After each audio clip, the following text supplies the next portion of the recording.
In previous video, we have talked about this blog application. We had something like blog article detail. So in this video, I'm going to talk about this API. Closing this part. Well, these are not needed now.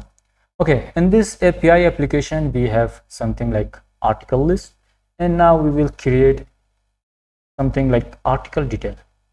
Okay, before that, let me check something here like DRF generic views like Django REST Framework, all the generic views. We have list API view and retrieve API view, something like destroy API view. Now let's use this part. Okay, retrieve API view. What is this? This is the extension of generic API view plus and retrieve model MXN.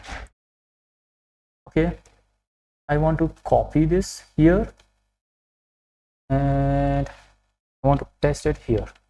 Okay, now for example, if I create something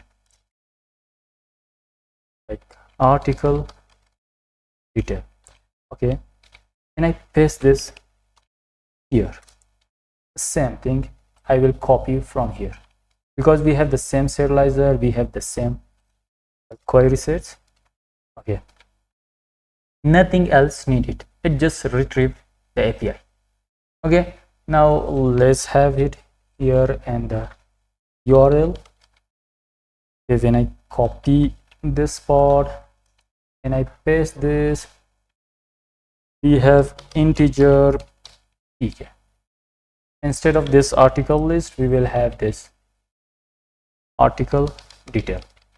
That's very nice. Okay, let me run the server. Okay, when I run the server, I see no error here. You can see here the article detail, but here when I refresh, you can see all the article list. For example, it has the ID as 1 and ID 3, and I want to have the ID 3 article with ID 3. That's very nice. We have this very easily. Let's check another thing like destroy API view for the for delete as well. We can do this for update list create view. We have done this. Now let's use retrieve update view. For example, you do not have anything here to update. When I add this here and the view, instead of this retrieve API view, when I refresh the page, you can see one thing here as update. Okay, for example, if I have this some more text and the slug will be like third article, when I click here, the slug is changed. Well, everything is changed here. Now if I want the list of articles, yeah, everything is changed, the slug is changed and everything. So we can create, we can do everything. Now let's see another views like retrieve destroy view, retrieve update view. We had retrieve destroy view. Let's check this, what happens.